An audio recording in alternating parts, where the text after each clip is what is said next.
الحمد لله وكفى وسلام على عباده الذين اصطفى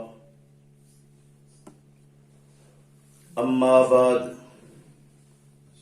فأعوذ بالله من الشيطان الرجيم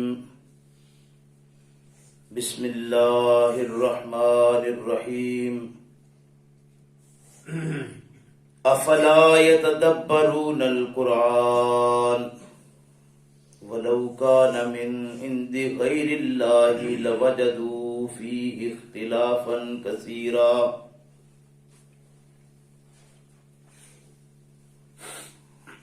افلا يتدبرون القرآن،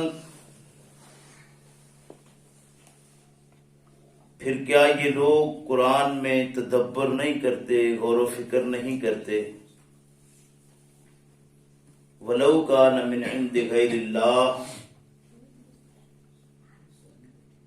اگر یہ قرآن غیر اللہ کی طرف سے ہوتا، اللہ کی طرف سے نہ ہوتا، لَوَجَدُوا فِيهِ اخْتِلَافًا كَثِيرًا، تو یہ لوگ اس کی بہت ساری باتوں میں اختلاف پاتے ہیں۔ محترم بھائیوں بزرگوں، یہ سورہ النساء 5واں پارہ جو کل رات ہم نے تلاوت کیا سنا، اس میں سے ایک آیہ مبارکہ 82 نمبر ہے یہ سورہ النساء کی، جو ترجمے کے ساتھ آپ نے سنی ہے۔ اللہ ارشاد فرماتے ہیں افلا یتدبرون القرآن، یہ لوگ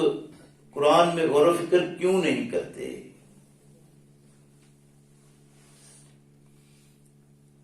تدبر دبر سے ہے، اور دبر آپ سمجھتے ہیں پیٹھ کو کہتے ہیں جو ہمیشہ پیچھے ہوتی ہے۔ گویا قرآن کریم کے احکامات ایسے ہیں کہ انسان ان کے پیچھے لگ جائے، اور اس طرح پیچھے لگ جائے کہ غور اور فکر کرتے ہوئے ہر وقت اس میں سے اپنے معاملات کو تلاش کرے، ایسے جیسے دبر ہمیشہ پیچھے ہے، دبر سے ہی تدبر ہے، یعنی غور و فکر کرنا اس طرح کہ اللہ رب کریم نے ارشاد فرمایا کہ دیکھو یہ جہاں باقی سارے کام کاج ہیں تم کرتے ہو، یہ نماز ہے، روزہ ہے، حج ہے، زکوٰۃ ہے، یہ سارے اعمال تم کرتے ہو، جھوٹ ہے، بدکاری ہے، بے ایمانی ہے، فراڈ ہے، دھوکہ ہے، ملاوٹ ہے، بددیانتی ہے، اس سے تم رکتے ہو، یعنی کرنے کے بھی کرتے ہو اور رکنے والوں سے رکتے ہو، تو وہاں یہ بات بھی یاد رکھو ان الذی فرض علیک القرآن، اللہ رب کریم نے تم پر ایک اور چیز بھی فرض کی ہے، وہ ہے قرآن۔ گویا جہاں نماز، روزہ، زکوٰۃ، حج کو ادا کرنا ہے،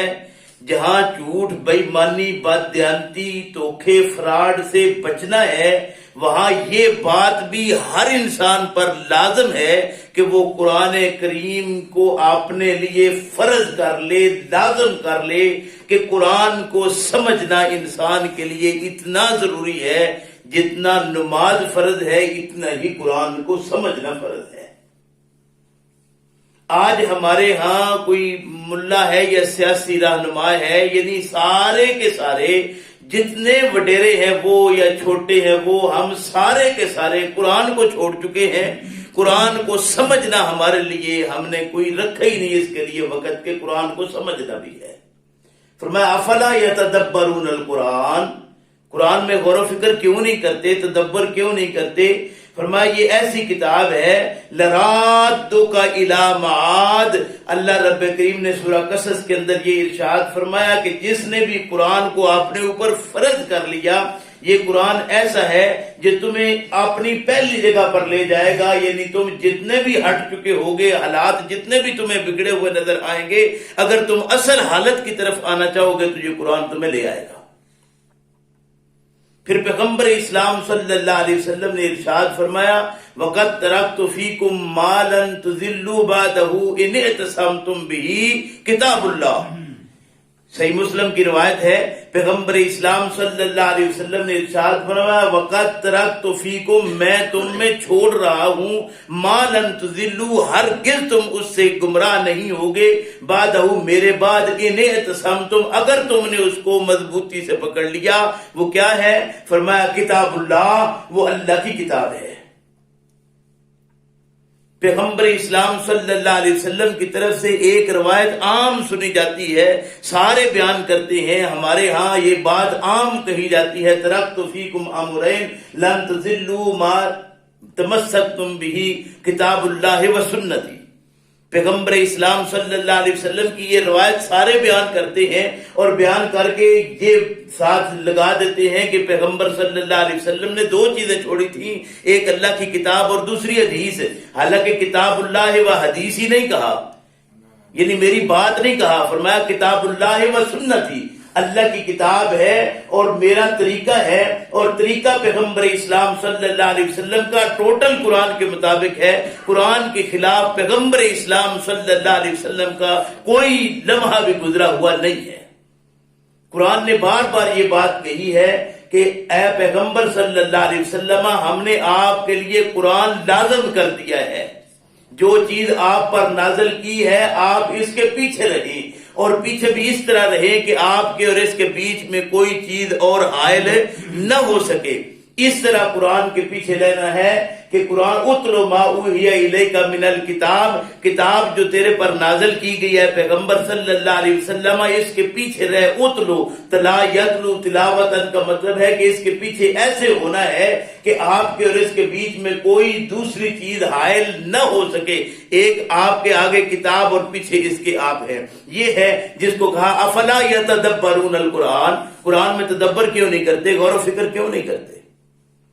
پیغمبر اسلام صلی اللہ علیہ وسلم نے جہاں یہ ارشاد فرمایا وہاں روایات میں یہ چیز بھی آتی ہے ترکت فیکم امرین لن تضلوا ما تمسکتم به کتاب اللہ و اطرۃ اہل بیتی۔ یہ روایت کتاب اللہ و سنتی سے بھی زیادہ اہم اور مقبول ہے، لیکن اس کو کوئی ہمارے ہاں بیان کرنے کے لیے تیار نہیں، اس لیے کہ یہ جب بھی یہ روایت آئے گی تو ہم کہیں گے یہ شیعوں کے لیے تھی، یہ ان کی ہے، یہ ان کی نہیں۔ کتاب اللہ و اطرۃ اہل بیت جہاں کہا یعنی پیغمبر اسلام صلی اللہ علیہ وسلم کے اہل بیت کی اطرت کی حفاظت بھی ہمارے لیے لازم اور ضروری ہے، کوئی اس کو انکار کر نہیں سکتا۔ ایسے ہی پیغمبر اسلام صلی اللہ علیہ وسلم کی سنت اور آپ صلی اللہ علیہ وسلم کا طریقہ ہمارے لیے لازم ہے، کوئی اس میں شک نہیں ہے، لیکن نبی کریم صلی اللہ علیہ وسلم کا طریقہ قرآن کے خلاف ہونا ممکن ہی نہیں ہے۔ نبی کریم صلی اللہ علیہ وسلم نے ارشاد فرمایا کہ حبل ممدود من السماء الى الارض، آسمان سے زمین تک تنی ہوئی رسی ہے، ایک آسمان سے زمین، حبل ممدود ایک رسی ہے جو تنی ہوئی ہے، من السماء الى الارض آسمان سے زمین کی طرف۔ وہ تنی ہوئی رسی کیا ہے؟ آپ صلی اللہ علیہ وسلم نے ارشاد فرمایا کتاب اللہ، وہ اللہ کی کتاب ہے۔ اللہ کی کتاب وہ ہے جو حبل ممدود ہے، جو رسی ہے تنی ہوئی، اور تنی ہوئی رسی کو اگر سہارا پکڑ لیا جائے تو انسان کبھی بھی گرتا نہیں ہے۔ گویا گرنا نہیں ہے تو وہ صرف اور صرف ایک چیز ہے جس کے پیچھے لگ کے ہم گریں گے نہیں۔ یاد رکھیے پیغمبر اسلام صلی اللہ علیہ وسلم ایک بار آپ نے حجرہ مبارک سے نکلے اور مسجد نبوی میں تشریف لائے۔ مسجد نبوی میں تشریف لائے تو اس کے ایک کونے میں آپ نے دیکھا کہ بہت سارے صحابہ اکٹھے ہیں اور مختلف قرآن کریم کی آیات پر بحث و تبحیث ان کے درمیان چل رہی ہے۔ پیغمبر اسلام صلی اللہ علیہ وسلم نے دیکھا کہ صحابہ قرآن پر مذاکرہ کر رہے ہیں، تذکرہ ہو رہا ہے قرآن کی آیات پر۔ پیغمبر اسلام صلی اللہ علیہ وسلم بہت خوش ہوئے، بہت اچھے طریقے سے مسکرائے، اور مسکرا کر آپ صلی اللہ علیہ وسلم نے ارشاد فرمایا الستم تشہدون اللہ الہ الا اللہ، کیا تم اس بات کی گواہی دیتے ہو کہ اللہ کے علاوہ کوئی معبود نہیں ہے؟ الستم تشہدون اللہ الہ الا اللہ و انی رسول اللہ، اور میں اللہ کا رسول ہوں، کیا تم اس بات کی گواہی دیتے ہو؟ ہاں ہم سب اس بات کی گواہی دیتے ہیں۔ فرمایا ھذا قرآن، یہ قرآن ہے جس پر تم تذکرہ کر رہے ہو، جاء من عند اللہ وھذا القرآن جاء من عند، اور یہ قرآن ہے جو اللہ کی طرف سے ہے۔ گویا اللہ کی طرف سے ایک ہی کتاب ہے ہمارے لیے جو رہنما کتاب ہے، اور وہ قرآن ہے۔ فرمایا وَلَوْ كَانَ مِنْ عِنْدِ غَيْرِ اللَّهِ، ایک بات اور اپنے پلے باندھ لیجئے کہ اگر غیر اللہ کی طرف سے ہو تو اس میں اختلاف ہونا لازم ہے۔ آج بدقسمتی سے یہی وہ بات ہے جس کو ہم سب بھول چکے ہیں اور کبھی اس کو پیش نظر نہیں رکھا۔ ہم نے تو قرآن کے اندر بھی پتہ نہیں کتنی جگہوں پر اختلاف نکال دیا ہے۔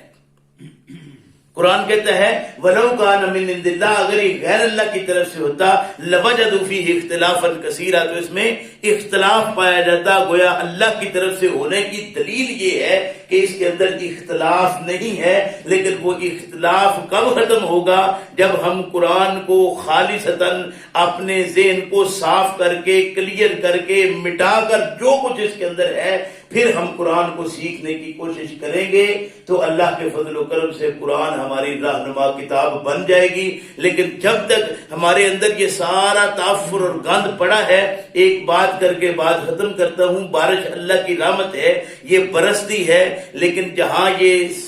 کوئی گند وند نہیں ہوتا، آپ کی زمین ہے، ہریالیاں نکل آتی ہیں،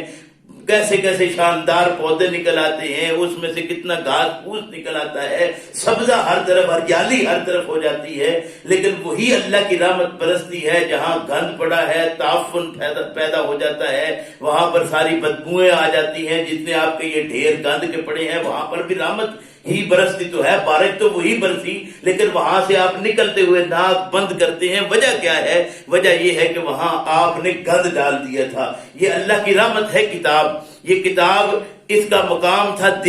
دل کے اندر پہلے سے تعفن گند ہو، اس کے ڈھیر لگے ہوئے ہوں گند کے، اور پھر اس کے اوپر یہ رحمت برسے تو ظاہر ہے یہاں سے جو بھی نکلے گا وہ تعفن پیدا ہوگا، وہاں بدبوئیں نکلیں گی، وہاں سے ناک بند کر کے نکلنا پڑے گا۔ اگر یہ زمین اللہ کے فضل و کرم سے صاف ہوئی، دل صاف ہوا، تو یقینی بات ہے کہ اللہ کی رحمت سے یہاں کھیتیاں لہلہا اٹھیں گی۔ اللہ مجھے آپ کو عمل کی، سمجھ کی توفیق عطا فرمائے کہ ہم قرآن کریم کے اندر رہ کر قرآن کریم کو سمجھنے کی کوشش کریں، اور اس کو سمجھنا اپنے لیے لازم کر لیں، جس طرح نماز لازم ہے، جس طرح روزہ لازم ہے، جس طرح حج لازم ہے، جس طرح زکوٰۃ لازم ہے، اسی طرح قرآن کو سمجھنا لازم ہے۔ اگر وہ چھوڑ کر ہم مومن نہیں رہتے تو یقینی بات ہے کہ قرآن کو نہ سمجھ کر بھی ہم مومن نہیں ہو سکتے۔ اللہ مجھے آپ کو سمجھ کی توفیق دے۔ ربنا لا تزغ قلوبنا بعد إذ هديتنا وهب لنا من لدنك رحمة إنك أنت الوهاب۔